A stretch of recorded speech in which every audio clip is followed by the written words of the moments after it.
Hello, and welcome to episode 2 in our 8th season of Flipping the Table. Today, Michael talks with Kelly Ryerson, known on Instagram as Glyphosate Girl, and a key member of the Make America Healthy Again, or MAHA movement that powered Robert Kennedy Jr. into President Trump's cabinet.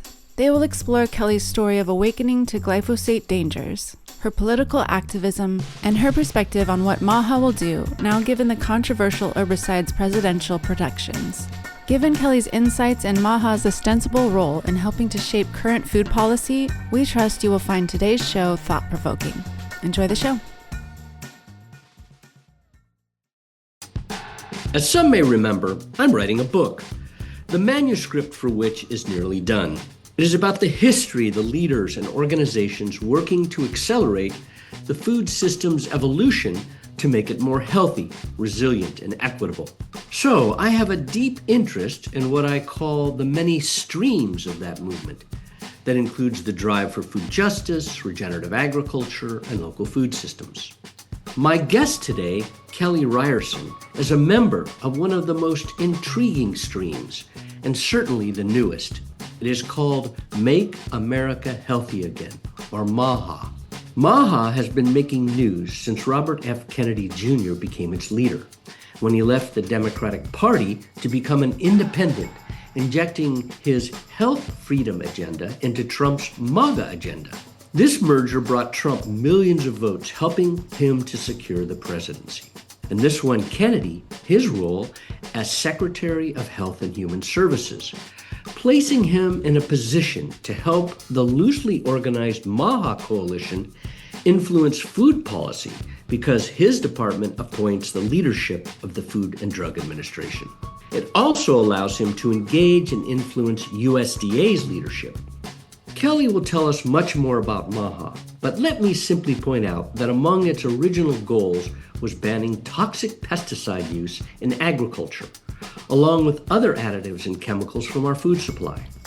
Known on Instagram as Glyphosate Girl, Kelly blogs on her website, Glyphosate Facts, and is a disciplined activist who has dedicated her life to winning a phase-out of the most widely used herbicide on the planet. In February, President Trump signed an executive order that deems glyphosate as critical to national security and potentially protects its maker from lawsuits. Lost court cases have already cost Bayer $11 billion since its purchase in 2018 of Monsanto, the infamous company that originally created glyphosate as a pipe cleaning agent. This year, Bayer set aside another $12 billion for future settlements. This is after buying Monsanto for a reported $63 billion. So such an immense set of expenditures indicates the gargantuan amount of glyphosate that must be sold annually across the planet. With a BA in economics from Dartmouth and an MBA from Stanford, Kelly does her homework. She lobbies frequently in Washington, D.C., and is an activist to be respected by any proponent of glyphosate. I met Kelly in 2024 when we were both part of a group of people invited to speak at the screenings of the informative feature documentary called Common Ground about the emergence of regenerative agriculture. I saw firsthand Kelly's passion, intelligence, and dedication to her cause. I know you will too in our conversation today. So let's begin. Kelly Ryerson, really great to see you after so long. Welcome to Flipping the Table. Thank you. I'm so happy to be here. I always like to start with the origin story. So, tell us about your upbringing, your early experience or education, and, the things that happened to you in your adult life that brought you to become this advocate for a reduction in the use of glyphosate around the planet. Yeah, it is not something I ever had on my radar, let's be certain to say. I grew up in the San Francisco Bay Area. My dad was in the Air Force and my mom was a teacher, and she was very much mom of the early 70s. And so she had us eating really cleanly. It wasn't something I really appreciated at the time, but that was sort of the mentality back then. We never had artificial dyes or anything like that in our household, because at the time, in the media, they were talking about how that probably isn't healthy. And so grew up in that situation, and actually had some digestive problems all through high school. So started getting interested in what might be triggering that, and wrote in my high school newspaper. I had a nutrition column, and which is so funny to look back on. I actually wrote an article about why McDonald's isn't good for your health, which in the mid 90s was a thing. Wow. That was unusual. And I actually had the article pulled because it turned out McDonald's funded some of our computers at the school. And so I ended up writing my college application about not wanting to be silenced. And so I went to Dartmouth. I studied economics, and then from there went into finance. And so I was in investment banking.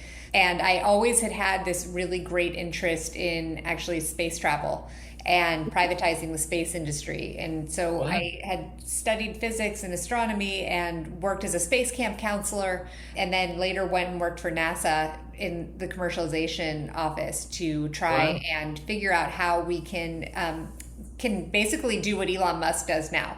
And so my focus really was outside even of this planet.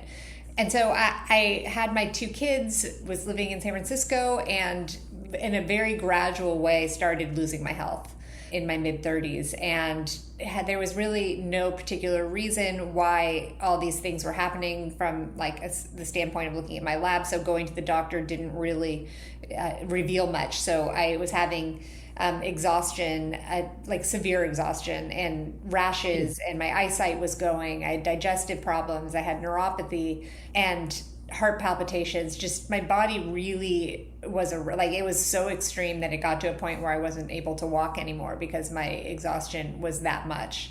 That must have been terrifying. It was so terrifying. And once again, I was in the Stanford system basically, and seeing all these specialists, and they kept on telling me it was psychological, which was so offensive. And telling me it's because I was a new mom. And I went into this MRI finally. It was like a 2-hour full body MRI because I couldn't walk anymore. And I was like, okay. So I was in this MRI, and I was so scared about what it was going to show because I was pretty sure it would probably be MS if I couldn't walk. And so I started bargaining with God, and I was like, if this comes back clean, then I'll do something to help people. Or, it was some deep moments in that loud MRI. And so it came back clean. I couldn't believe it. And I went to see a psychiatrist. I'm like, well, what if this is all psychologically induced? That's what they're saying.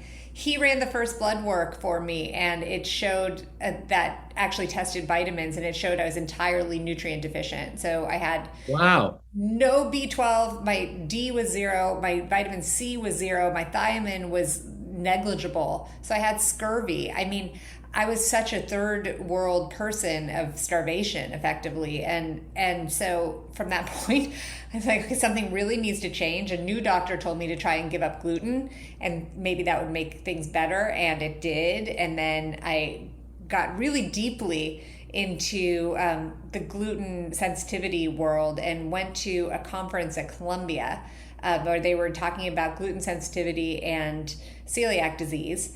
And why there's so many, the numbers are raising so much in those 2 conditions. And so I went to the microphones and I said, well, do you think that on the farm anything's happening that might be contributing to it? Because it's strange that some people have trouble with wheat, and they didn't know. And then... What year was that, may I ask? So that was in 2018. 2017, okay. Yeah. 2017, okay. And a scientist came up to afterwards, someone from General Mills found me at the conference and said, actually, yeah, they're spraying Roundup, glyphosate on our grains right before harvest. And I was like, well, that's terrible. That seems like there might be something there. And he said, well, it'll take 2 decades to get them to change the practice. So, there's nothing we can do. So I was appalled. I went deep dive into glyphosate and met tons of scientists that are doing this really important work on how toxic, not just glyphosate, but other pesticides as well in our food system. And around that time, the glyphosate cancer trials were beginning and in San Francisco. And so I decided I was going to go and protest against Monsanto because it was the first time that Monsanto had ever been put in front of a jury. So it was a really big deal. And I thought, San Francisco, protest town. We're going to go out there and it's going to be crazy. And I got there and there were 0 people protesting. You were the only one. The only one. And so I walked right into the courtroom and sat right down and with all the attorneys. And it's like, well, my goodness, here we are. And that is actually where I met, RFK Jr. because he was one of the attorneys suing Monsanto. So anyway, I started this blog called Glyphosate Girl, and because I wanted to be anonymous because I was concerned about Monsanto knowing who I was, but they very quickly knew who I was. And I talked about everything that was happening there in the courtroom, and it launched my social media, Glyphosate Girl as well, and so that's how I became. Wow, that is so interesting, and then so I think it's really good that you mentioned that's where you met Robert Kennedy Jr. because he became the face basically of the MAHA movement. So why don't you talk about Make America Healthy Again? How you actually became involved with the different actors that are part of that, and what it is. Yeah. So, I worked for many years in DC trying to convince lawmakers, basically of Democrats, because they're the ones that would take the meetings, of the concern around pesticides and toxic exposures, and of course our farming system, that's a dismal house of cards. And didn't obviously get very far because it just hasn't been an issue that people really wanted to focus on, especially the Republicans. But I became friends with RFK and know he very deeply. We actually, just sitting in the courtroom, there was a moment. It was very clear to me just how deeply he felt this food and especially pesticide issue. He's super concerned about pollinators, for example, like very deeply concerned. And so all of these things that really resonated with me, not just me, but I think a lot of people that are frustrated to see our beautiful world just being destroyed. And so when he announced his run for president, the independent run, a bunch of us flew to Boston for the exciting announcement, and we're like, oh my gosh, we're going to have someone at the table that is not corruptible in the way that current politicians are, because he's not going to be taking money, given he's the one that calls out the corporate capture of our agencies. And so this seemed like a wonderful, exciting thing. And actually, I think that he got more supporters than a lot of people would have thought. And because there are just so many of us that are desperately looking for someone to actually do something about this crisis. And so then, naturally he switched over to run as a Democrat and just trying to get on to, well, actually he originally did that, and trying to get onto the ballot. The DNC just kept on fighting him at every point on every state to get him off of the ballot. And that was extremely frustrating for people like me and everyone else in the movement, because we're like, why are you guys sabotaging something that should be right in line with what you guys all claim is the thing that you care about with this food and the pesticides and the farming? And so then, lo and behold, we find ourselves over with President Trump willing to embrace us and take us all in. And what's wild with that is that coming from California, I've always felt that a big part of the reason why the food movement wasn't moving forward was because we hadn't yet tapped into the conservative base that absolutely should and does, as it turns out, align with these ideas of clean food, less pesticides, just particularly when you think about their whole pro-life movement and how pesticides fall directly in opposition to any of that. And a lot of that and furthermore, a lot of the red states are the ones that are on the front lines of the pesticide exposure. Yeah, let me stop you right there, because that's really important point, and we're going to dive in. I want to back up just a little bit, because we kind of skipped how you got connected to the other people. When you started blogging, you started your website, and then how did those connections get made between you and others in MAHA? Because that's really fascinating in terms of how a movement builds. Oh, yeah. Oh, totally. So much of it, of course, took place online. But I would say actually, also being involved with the film Common Ground was an incredible way to be expanding into a lot of these different communities. And it was actually a huge connector within the farming communities as well. And there aren't really, and this is where, thank goodness, we're in the age of social media, because it would have been hard to find as many people and rally people together as much as happened in this case, because they're just, and mostly, and it's been talked about, the MAHA mom, there's a lot of desperation around sick kids. And that is something that I have talked about just because my own two kids had issues that I was only able to heal through functional medicine. I am definitely, it seems like most moms I talk to now are having this issue with their kids. So finding that cohort of moms that are really concerned was not particularly hard. And and also there's this huge movement in Gen Z, especially among the boys, who are extremely concerned about their testosterone levels crashing. It's just, the numbers are frightening with that generation.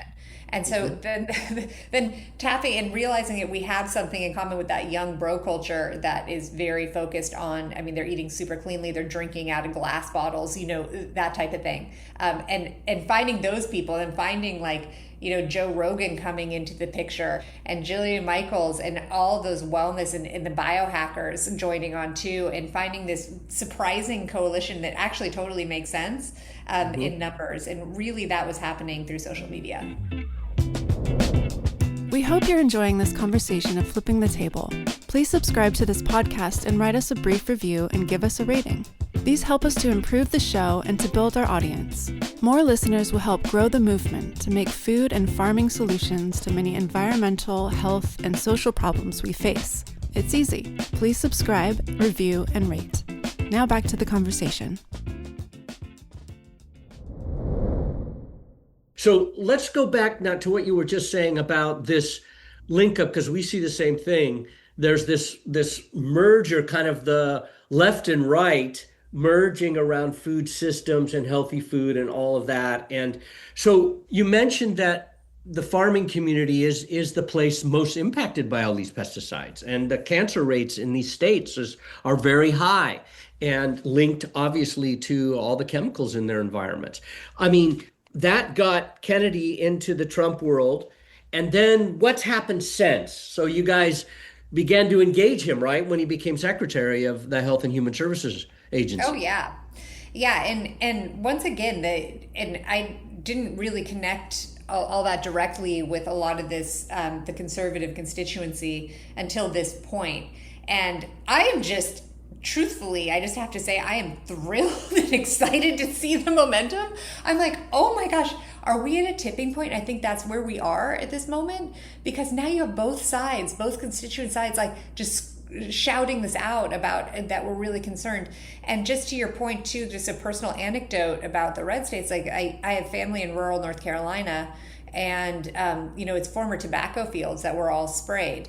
And so the well water in that town is completely contaminated with horrible pesticides, and the cancer rate is through the roof. And my father-in-law died of an ALS-like disease that was from pesticide exposure. So you go into these rural farming communities, and it's dismal. It's so sad, and that is a lot of conservative land, or where the constituents are Republican. Anyway, so Secretary Kennedy, so Bobby gets put into HHS, and we all were thrilled to be contributing to what were the two MAHA reports, they were called. So the president called the MAHA commission together, putting the heads of the various agencies into one room, basically to discuss, okay, why are our kids sick? And then secondly, what's the strategy going forward to do something about it? And so we were able to have a lot of discussions around that. And in the first MAHA report, we were thrilled that it mentioned that they needed to look into glyphosate and atrazine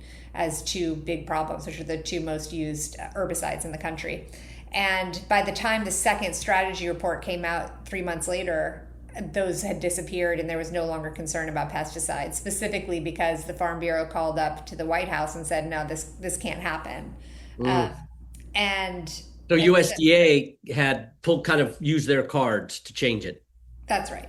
That's what happened. And, it was really disheartening.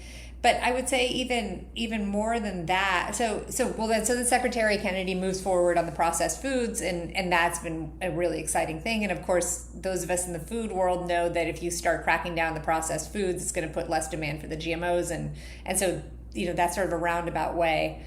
The second strategy report talked a lot about soil health. That's something that we were, and my team was advising on, because that does not seem to be very controversial as long as you don't mention pesticides. And so can you improve soil health? And those of us who know that you can't be killing the soil with pesticides left and right. So, but yeah, I mean, so the movement continued to rally around, as the food dyes made a lot of highlights.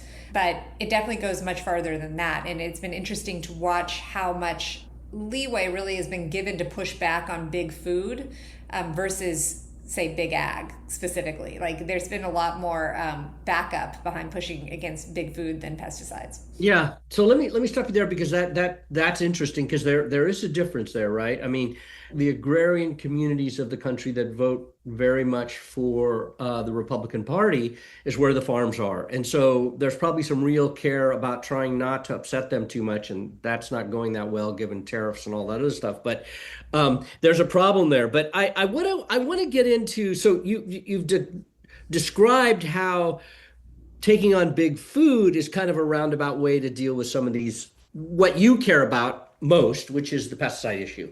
So when the president signed that executive order in February protecting glyphosate as a national security issue, what came up for you personally, and what are you hearing from your colleagues in the MAHA movement, and what do you think is next?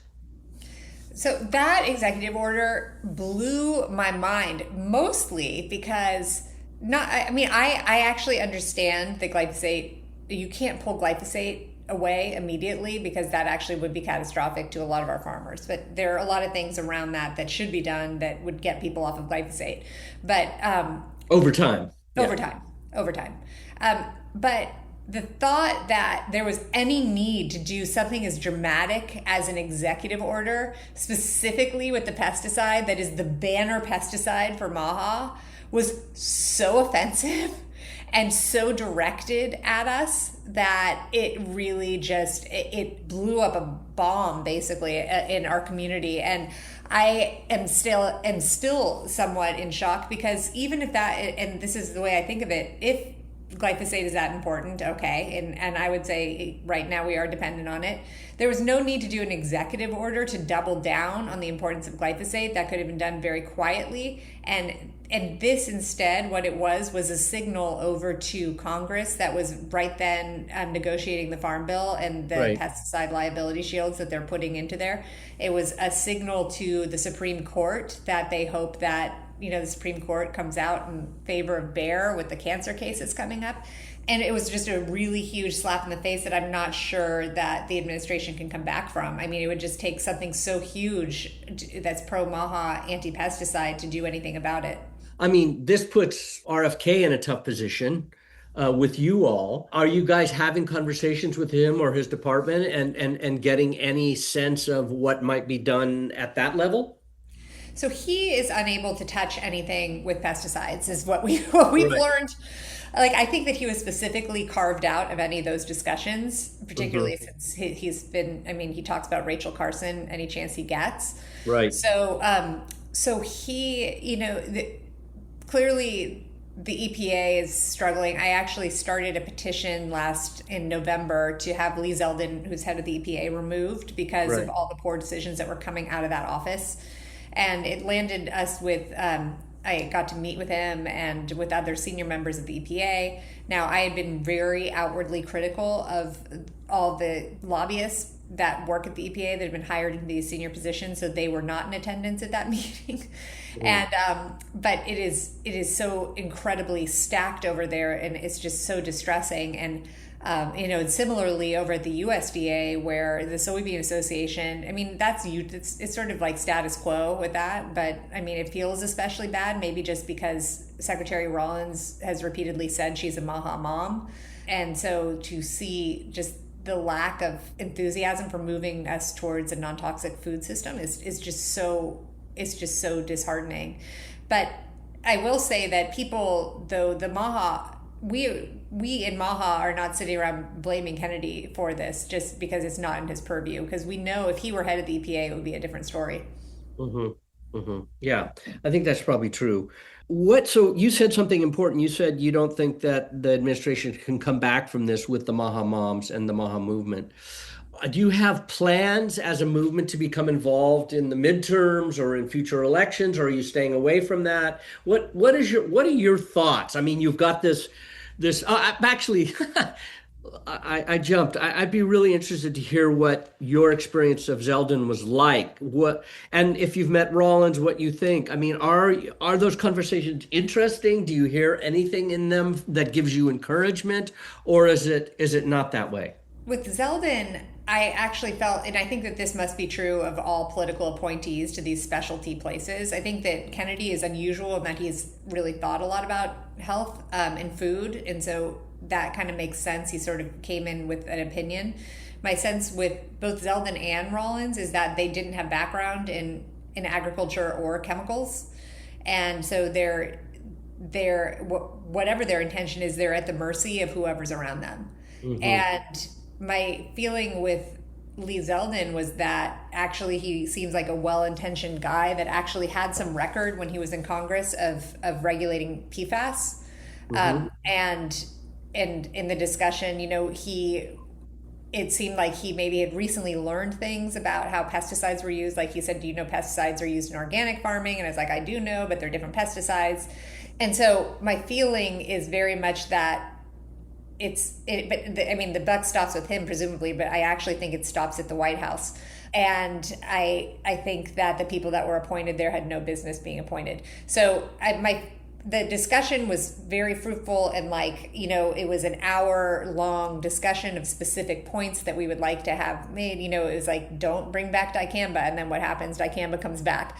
And Right. so I just feel like no matter what his personal intention might be, I don't know whether this country is at such a point that we're so captured that there's no hope. That's what it's feeling like as I get closer into it. Like, I feel like at this point I've stared at the belly of the beast and it's everything that we thought.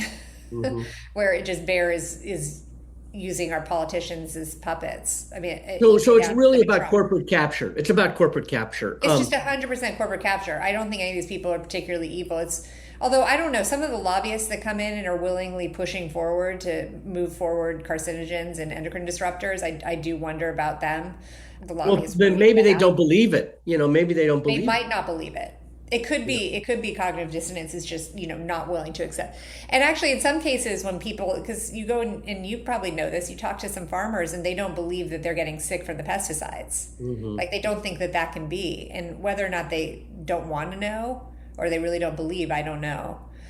With Secretary Rollins, I still am holding some hope that maybe something more will come out on a regenerative package from them, because this first year was just supposed to be a pilot. And we've been trying to get in there. We really like some of the people at NRCS that are doing a great job. So I have some hope there, but you can only do so much without all the agencies working together. Yeah, it's true. It's complex, and money has so much influence on our policymaking today in the food system and every system, energy, it doesn't matter. Do you believe that the MAHA mothers around the country are going to say, hey, we've got to find an alternative, a person to represent us, not talking about the agencies, but in terms of the White House? You think that's possible? Well, I think so, but I think more importantly, I think that the MAHA contingent just won't vote. Like, I think this was an unusual time because we've felt that there's not, if your issue is food and health, this was the first time that it really was front and center that generated a lot of people to go and vote. Just the disappointment with this, but not just this, once again, I have to say it's both sides, just because I've worked with both sides. Like going into Amy Klobuchar's office and talking about how there are all these heavy metals in baby formula and how horrible that is, and they're supposed to be working on baby food, and it's like that they don't care about this, and it's so tiring. And so I think more likely people are just going to go back and continue the consumer push and just the general momentum, which is wild. And I think that, to your point, this just shows the massive capture of our elected officials, because this is a very winning issue. And the polls have shown that for both sides, this is a winning issue to take on: clean food, clean water. And it's amazing that more politicians aren't making it their core platform, because it's just so winning, whether they do it or not. I mean, I just think it's such a winning issue. So whoever it is that's the presidential candidate, and I am hopeful that with the next round of elections, that it's going to have to be a point of discussion now, which is something it just never used to come up on the presidential debate stage. Right. And so I think it might be loud enough, and you have mainstream media. I couldn't believe mainstream media is now talking about glyphosate after, shushing us for so long. When the New York Times is writing a lot of articles about glyphosate, I'm like, oh, good, this is becoming a thing, more raising in the public consciousness. Mm-hmm. So, I mean, in a way, you've been very successful, because just to break through the noise in the media is a huge step. And as you said at the beginning of this conversation, when you were talking to the person at the trial in San Francisco from the food company, he said it's going to take 20 years to turn it around. So, you're 10 years into it, you're halfway there. And so, I mean, I have to say, you've done a great job in terms of making this issue front and center for a lot of people. So when you look, the next 10 years, what do you see yourself doing? And what are the milestones you're going to look for in the next 10 years? That's a really good point, because we are halfway there. And you know what? I do think that there is a chance by the end of this administration that we will have gotten rid of pre-harvest desiccation with synthetics. I think that. Yeah, tell people what that is. That's a really important thing. You mentioned. Yeah, so this is a point. So this is where a lot of our exposure to glyphosate comes from, but it's not just glyphosate. Actually, it turns out it's paraquat as well. So before harvest, some farmers will spray their crop, their grains, with glyphosate to dry it out and make it easier to harvest. That glyphosate then ends up directly in our food supply and in our bread and everything, in the grains. And in the case, and also in legumes, because glyphosate's used there too, and as is paraquat, which is connected to Parkinson's disease. So that is a practice that is relatively new and totally unnecessary exposure to us, because farmers can still farm and harvest the way they traditionally did. There's no need to be spraying. So that is something that actually has been a big MAHA issue, not just MAHA, but I think all of us basically in the food and pesticide world has thought this is crazy. The EU recently banned the practice, and so we would like to follow that too. And I think it's something we might actually be able to achieve. So that would be a really huge, major milestone to basically ban desiccation with the use of these two pesticides. I mean, that would be really, really big. So that's something that I feel like we might be able to achieve. For me, going forward, I'm sort of at the point, I've been a pesticide activist, and I feel like this has been a surprisingly fruitful in some ways time, as you say, to raise public awareness, and I'm happy to do that. Where my heart actually lies and where I think the future is in regenerative agriculture and supporting the actual farmers to make this transition rather than the battle, because it seems like that battle might go on forever. And so empowering farmers to make the change and become independent off of the system, to me, seems like the future for our country. I really appreciate you saying that, because I feel like the farmers are in a vice, because first of all, they were taught to do this in the ag schools and by all the pesticide companies that send out and lecture and do educational work. And, the policy in the 1970s became get big or get out. So they've been put into a certain vice. This concentration is hollowed out the rural economies all over the country. And all the concentration has made it harder and harder for people to make a living unless you're really big. So they are in a vice, and we need to help the farmers. I really appreciate that, because there's a lot of debt out there, and it's a scary time to be a farmer. Look what's going on right now. They're losing money hand over fist right now. And so I'm with you. I think it's about providing programs that allow them to figure out new ways, innovative ways, it's about evolution, right? It's about accelerating the evolution of the food system of agriculture, which it's always been evolving, but we got a lot of things going on right now where we need to make real quick changes. So it seems like we need more research. We need more programs to provide these opportunities to, like you were saying, accelerate the transitions. So do you see your advocacy being with Secretary Rollins and her department to get more money for the regenerative program that they've launched? Well, so what right now I'm working on doing is, with any like political power that MAHA has, is I feel like right now there's the fertilizer crisis that's making headlines. And this is something that people we aren't surprised, because we can see that we're fully dependent on these inputs, and that should be a really big national security issue. And while this is horrible for farmers, I'm pleased that it's coming up so we can all see that this is a problem. The New York Times is writing about it, as you were saying earlier. Once again, New York Times is writing about it. The fertilizer crisis. We're like, Right. That's right. That's what we've been saying. We are completely dependent on others. We need to become independent. Right. And so I am feeling like the goal is wide open right now for some really large investment in regen to start growing our own fertility, basically. And so that's something that I'm really pushing right now. I'm really hoping that, given how much money is suddenly put into emergency funds for fertilizer, can we also just acknowledge that this is a problem between that and the foreign pesticides, and decide we're going to regenerate. And so it would be a perfect time to put several $1 billion into a special program to accelerate that and expand that pilot. I did like the way that the pilot was structured. It was unusual in that it required soil testing for farmers to prove that they were improving their soil. That was surprising. In the past, you just got paid to plant cover crops, and then farmers would come in and just kill it with glyphosate, and then they would kill the soil. So this shows that you would have to improve. So seeing an expansion of that would be such a big deal. So that is an area that I'm focusing most of my time on at the moment. Okay, good. I'm glad to hear that. We're actually about to start another one of those programs under USDA's regeneration program. We're working. Oh, are you?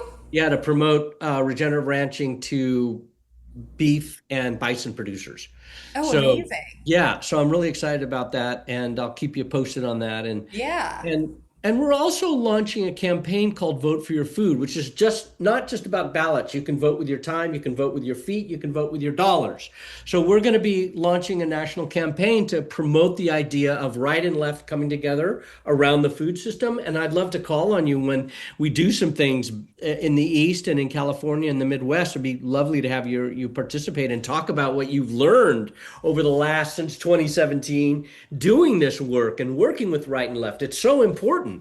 Totally. And I'm so excited you're doing that, because I do feel like this is people versus poison. Like we can't let it be divisive. It just has to be all of us. And I think it can be. I actually really think it can be. And that's super exciting. We're doing a huge rally, which of course you and everyone are invited to, in DC on April 27th. And it's literally called The People versus Poison. It's bipartisan. It's not branded. We're going to go to the Supreme Court because there's the big bear cancer case, and we want to shake the inside by our voices inside of the Supreme Court.